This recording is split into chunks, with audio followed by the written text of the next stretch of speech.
That does not cross my mind. No. Just because like they're bad, like that game is not going to be interesting. He's interesting, but the team is like just.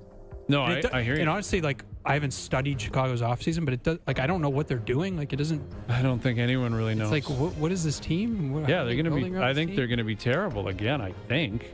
Yes. I mean, I fully expect they're in on Gavin McKenna next year. Yeah, which would be pretty fun if he went there. Yeah, but like. But put that into perspective. Radar, really. No, but he probably was as a rookie. Like he was for me. Sure. Yeah, like, when he came out of the Celebrini, league, like I'm excited to see. See, there you go. Year 2, I want to see him. Like Celebrini would probably be higher on my list than Bedard. Yeah. For what I want to see. Now, obviously, McDavid's going to be at the top, and there's a bunch of superstars you want to see play. But that's the thing where like sports is so like we just have the MLB draft is last night, today, and forever. But it's like you get into the situation, and it's like you're kind of stuck a little bit by your situation. Like if you have a crappy situation, really can screw up your career. Mm-hmm. Like even just think like you can think of all the different NFL players, quarterbacks, whoever. If you go to the wrong team, like I don't know. Yeah, if you go to the Jets, you go to the Browns, like Zach Jaguars. Wilson might have been bad no matter where he went. Maybe not. I guess that was an okay situation. Like they had a good defense. I don't know. But the Jets are the Jets. But they're the Jets. You know what I mean? Yeah, they stink.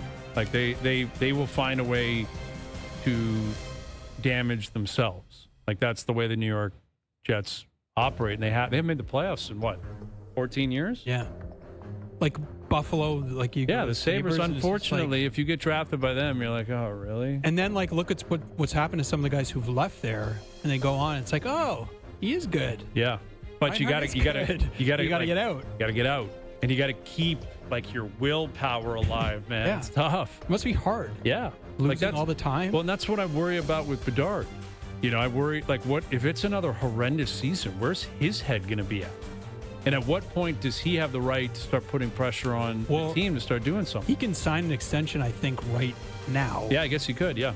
And it's like, maybe you just kind of play it out and be like, I'm going to see what's happening here. But don't you think the team has to be thinking that a little bit too? I would be terrified if he left, wouldn't you? It's not about him leaving. It's about what's he making.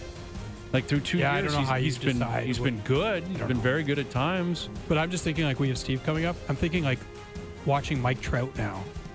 And it's like he's having like an okay year, and the Angels have been like a little better than expected. But like still terrible.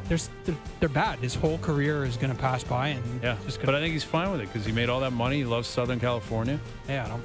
Like if he wanted out, he could have got out. Sure. Mike Trout chose. Like Ohtani said, I'm out. Trout's a different beast. He doesn't want to leave. All right, joining us here on the Maple Toyota Hotline. Here's our TSN baseball insider, Steve Phillips. How you doing, Steve? Doing great, guys. Good to be with you. Yeah, great to be with you. Are you a home run derby guy, or was that for 30, 40 years ago?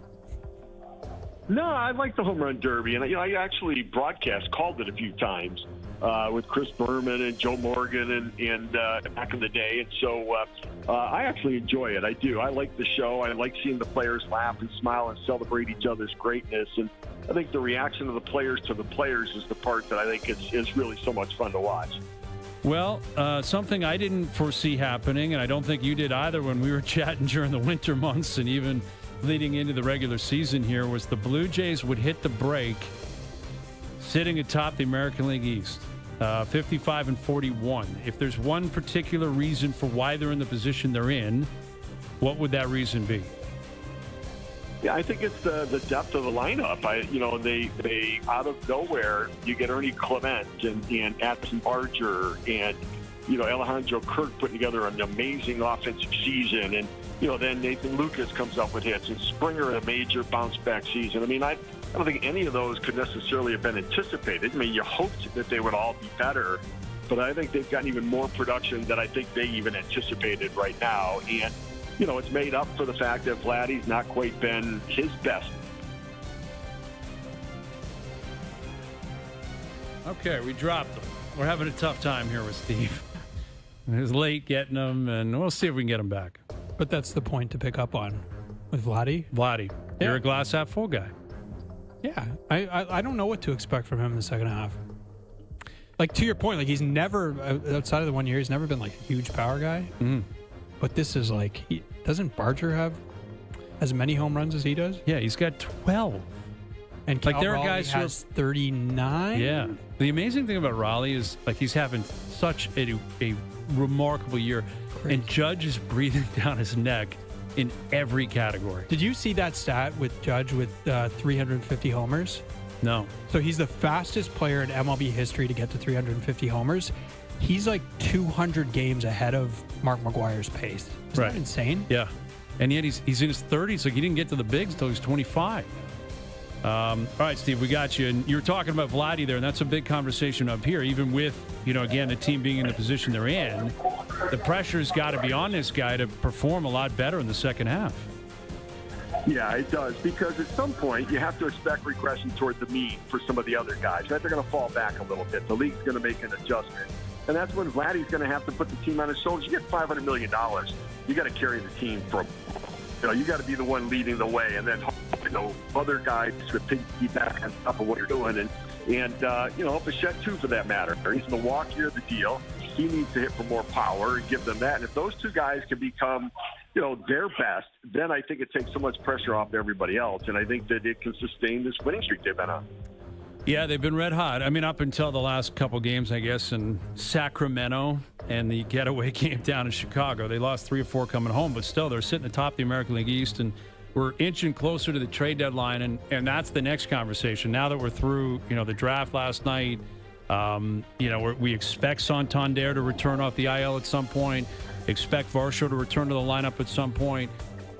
What do you think is reasonable to expect Ross Atkins and Mark Shapiro to do leading up to the trade deadline? Yeah, I think they're going to focus on pitching. They've gotten production out of the bottom part of the lineup, and they expect Santander and Varsho to be back. They expect more from Vladdy. I think it's going to come down to adding one starting pitcher.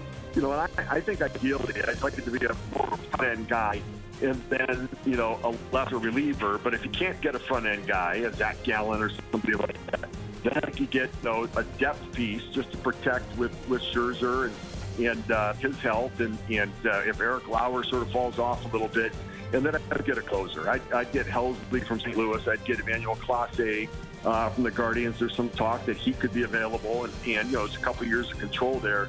But I think they've got to think big with it. And, if they don't get end-of-the-game relievers, they think I'd get 2. I think they need some help from the left side in the pen. But I think pitching's the way to go right now.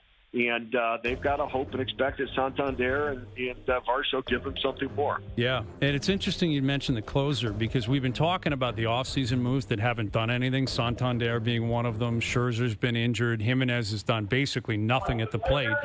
Yet Hoffman, has been healthy. He's got a 5 ERA. What is your read on what's up with him? Because he's not blowing a lot of saves. I think he's blown 4 saves so far, and